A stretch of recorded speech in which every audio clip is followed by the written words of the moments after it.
Hello hello and welcome welcome to my YouTube channel Pharmavan. आज के video में हम स्टरिलाइजेशन इन प्लेस मतलब SIP के बारे में बात करेंगे। स्टराइल मैन्युफैक्चरिंग में SIP is very critical because once we manufacture the batch, जब हम बैच मैन्युफैक्चर करके उसको स्टराइल फिल्टर करते हैं तो उसका जो पूरा स्टेरिलिटी एश्योरेंस का जो इम्पोर्टेंस है, जो क्रिटिकलिटी है, that falls on to the sterile holding vessel और स्टराइल फिल्ट्रेशन वेसल। जो अगर हमारा स्टराइल फिल्ट्रेशन वेसल बराबर से स्टराइलाइज नहीं हुआ है तो स्टेरिलिटी एश्योरेंस का चैलेंज आएगा, हमारा मीडिया फेलियर का चैलेंज आएगा, प्रोडक्ट नॉन स्टराइल रहने का चैलेंज आएगा। तो from this point of view sterilization in place is very very important. So we will discuss what are the risk factors, हम कौन से रिस्क फैक्टर हो सकते हैं ड्यूरिंग SIP, उसके बारे में बात करेंगे। तो first and foremost risk assessment या रिस्क फैक्टर ये है कि आपका जो स्टेराइल वेसल है, जो पूरा एक SIP का स्किड रहता है कि जैसे मैन्युफैक्चरिंग होके वो थ्रू पाइपिंग्स वो फिल्टर में जाएगा, फिल्टर हाउसिंग में जाएगा, वहां से होके through the network of piping वो जाएगा स्टेराइल होल्डिंग वेसल में, स्टेराइल फिल्ट्रेशन वेसल में। तो जो पूरा प्रोडक्ट पाथवे है that should be sterile first of all. Secondly your vessel, जिसमें पूरा हमारा बल्क स्टेराइल बल्क कंटेन रहेगा, वो बल्क स्टेराइल होना चाहिए। तो जो पूरा वेसल है that should be sterile. And after that जब हम फिलिंग करते हैं तो स्टेराइल वेसल में से जाके through process piping and through final filter, through final sterilizing filter वो जाएगा फिलिंग की तरफ।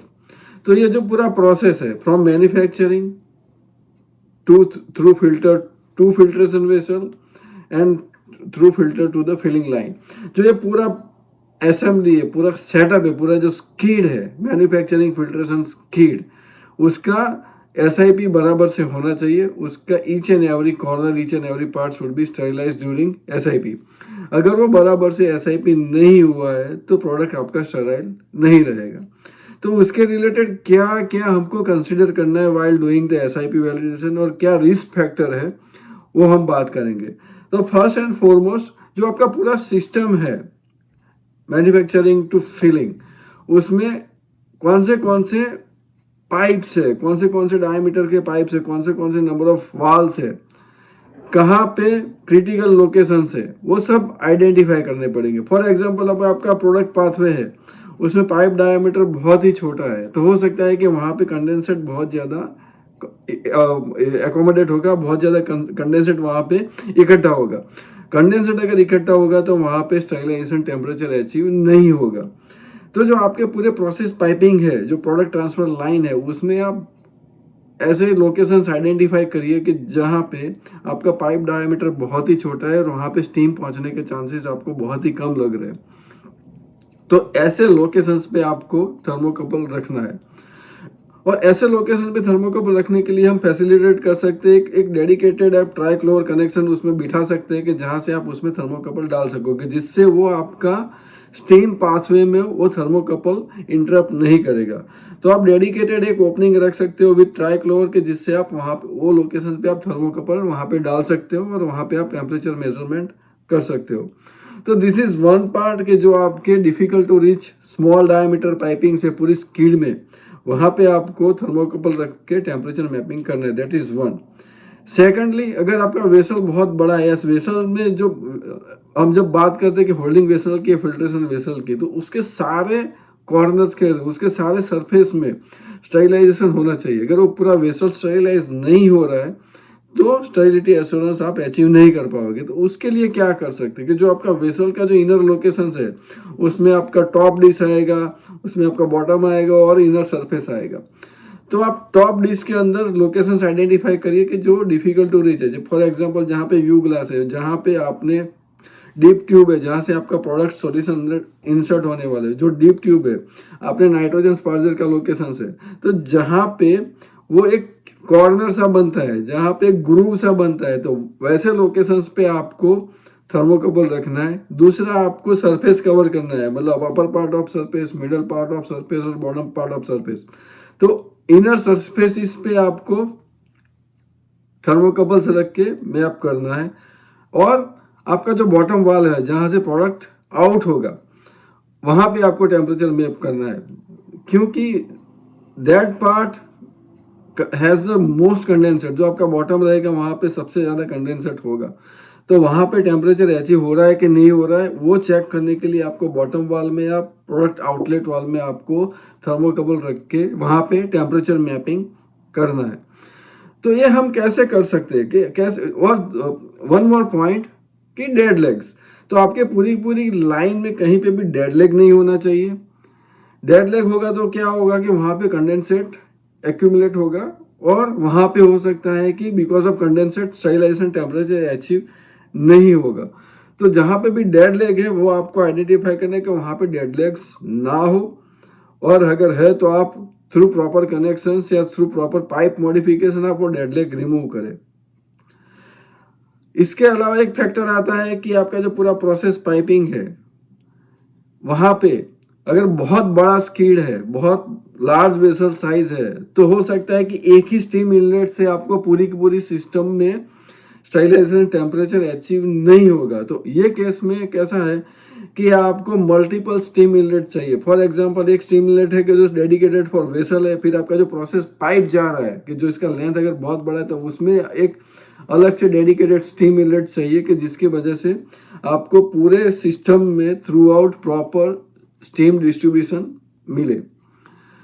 फोर्थ पार्ट है कि रिमूवल ऑफ कंडेंसेट। तो कंडेंसेट कैसे रिमूव कर सकते हैं? तो currently there is an automated system कि जब आप एसआईपी चालू करते हो तो फिल्टर हाउसिंग में से ऑटोमेटिकली स्टीम वाल ओपन होकर स्टीम थोड़ा थोड़ा ब्लीड होता रहता है। आपका वेसल में स्टीम होता है तो पहले बहुत सारा कंडेंसेशन जनरेट होता है, तो बॉटम वाल से थ्रू स्टीम ट्रैप वो निकलता रहता है, स्टीम ब्लीड होता रहता है।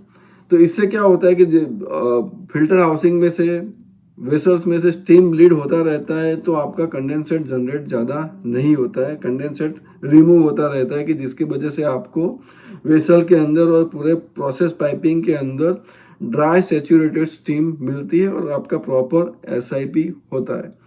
तो one is this that removal of condensate from the SIP cycle or during the SIP cycle.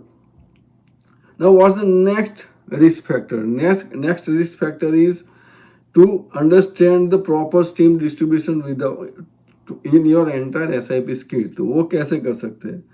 तो आप पहले एक साइकिल विदाउट बायोलॉजिकल इंडिकेटर, एक साइकिल आप ऐसा रख सकते हैं कि जिसमें आप multiple number of sensors throughout the system, मतलब एवरी जंक्शंस पे, एवरी ट्रैक लोअर पे जहाँ पे क्रिटिकल लोकेशंस है, into the filter, before filter और after filter, within the vessel choose multiple location. Vessel के अंदर बहुत सारे लोकेशंस पे आप थर्मोकपल रखिए। प्रोसेस पाइपिंग के अंदर जहाँ जहाँ पे आपको लगता है कि यहाँ पे स्टीम जल्दी से नहीं आएगा, ये डिफिकल्ट टू रीच लोकेशन, तो हर जगह पे आप थर्मोकपल रख के एक मेजरमेंट साइकिल करिए कि जिससे आपको एक आइडिया लग जाएगा कि मेरे पूरे सिस्टम में जैसे मैंने 25 या 30 थर्मोकपल डाले तो उसमें से डिफिकल्ट टू स्टरीलाइज लोकेशन कितने हैं। उसमें से अगर आप 15 या 20 डिफिकल्ट टू स्टरीलाइज लोकेशन आइडेंटिफाई करते हो, देन उस लोकेशन के साथ आप परफॉर्मेंस क्वालिफिकेशन या वैलिडेशन विथ बायोलॉजिकल इंडिकेटर्स कर सकते हो। ड्यूरिंग एसआईपी ऐसे पाइप में बायोलॉजिकल इंडिकेटर रखने के लिए स्पेशल डिवाइसेस मिलते हैं, तो आप वो डिवाइसेस यूज कर सकते हो कि जिससे कि आपको बायोलॉजिकल इंडिकेटर रखने में आसानी होती है और आफ्टर एसआईपी वो अब रिकवर हो जाता है। कभी कभी क्या होता है कि अगर बराबर से उसको प्रोसेस पाइप में नहीं रखा है तो बायोलॉजिकल इंडिकेटर वॉश आउट हो जाता है, थ्रू प्रेशर वो निकल जाता है और फिर वो रिकवर नहीं हो पाता है। तो स्पेशल डिवाइसेस मिलते हैं कि जिससे आप प्रोसेस पाइपिंग के अंदर डिफिकल्ट टू रीच लोकेशंस पे आप बायोलॉजिकल इंडिकेटर रख सकते हो। Now once we have decided difficult to reach locations, once we have decided that enough number of steam inlet points, and once we have decided that my SIP cycle is working, now we have to work on the failure modes. तो during SIP क्या क्या fail हो सकता है? For example during SIP अगर आपका steam pressure low हो गया तो क्या होगा? स्टीम प्रेशर लो हो गया तो आपका स्टरीलाइजेशन साइकिल कंटिन्यू नहीं रह पाएगा। तो उसके लिए क्या कंट्रोल्स होने चाहिए? अगर स्टीम प्रेशर लो हो गया और टेम्परेचर डाउन जाता है तो जो आपका कंट्रोलर है उसके अंदर एक स्टरीलाइजेशन स्टॉप काउंट मैकेनिज्म होना चाहिए कि एक सर्टेन टेम्परेचर आता है तब वो स्टरीलाइजेशन काउंट करना स्टॉप कर देगा जब तक कि वो टेम्परेचर वापस से रिस्टोर नहीं होता है। और अगर टेम्परेचर बहुत ही कम हो गया, फॉर एग्जांपल आपका 121 से 124 मिनट का होल्ड है और आपने अगर 121 पे स्टरलाइजेशन स्टॉप काउंट डाला कि 121 आएगा तो वहाँ पे स्टॉप कर देगा, तो फिर आप ऐसा बोल सकते हो कि 120 आएगा तो काउंट को रीसेट कर देगा, क्योंकि अभी आपका स्टरलाइजेशन टेम्परेचर जो 121 है वो मेंटेन नहीं हो रहा है। तो 120 जाएगा तो रीसेट कर देगा। अगर और with in a specified time, for example 10 minute या 15 मिनट तक वो वापस से रिस्टोर नहीं हो रहा है, तो इट मीन्स कि there is a problem with the steam inlet, steam नहीं है, तो साइकिल वहाँ पे अबॉर्ट हो जाना चाहिए। तो ये मैकेनिज्म से आप ऑटोमेटेड साइकिल डिज़ाइन कर सकते हो कि जिसकी वजह से आपका साइकिल अपने आप चलेगा और आपको उसको कंटिन्यूस मॉनिटरिंग करने की ज़रूरत नहीं है। और अगर कुछ इसमें प्रॉब्लम्स आते हैं तो साइकिल अपने आप अबॉर्ट हो जाएगा। तो हमको एक फेलियर मैकेनिज्म होना चाहिए कि अगर उसमें स्टीम या किसी और रीज़न से अगर उसमें काउंट स्टरलाइजेशन टेम्परेचर मेंटेन नहीं हो रहा है तो अपने आप वो स्टॉप या रीसेट हो जाएगा। दूसरा प्रॉब्लम आएगा कि आपका मॉनिटरिंग के टाइम पे या एसआईपी के टाइम पे अगर स्टीम क्वालिटी बराबर नहीं है, ऐसा अगर कुछ फेलियर मिल रहा है या बहुत ज़्यादा कंडेंसेट मिल रहा है या आपको टेम्परेचर अचीव नहीं हो रहा है, तो आप फिर ये चेक करो कि आपका स्टीम क्वालिटी बराबर है। आपका जो steam process, pure steam generation से लेके आपका जहाँ तक स्टीम आ रहा है आपके वेसल तक, तो वहाँ पे जगह जगह पे स्टीम ट्रैप लगे हुए हैं to remove the steam condensate. आप स्टीम क्वालिटी चेक करो।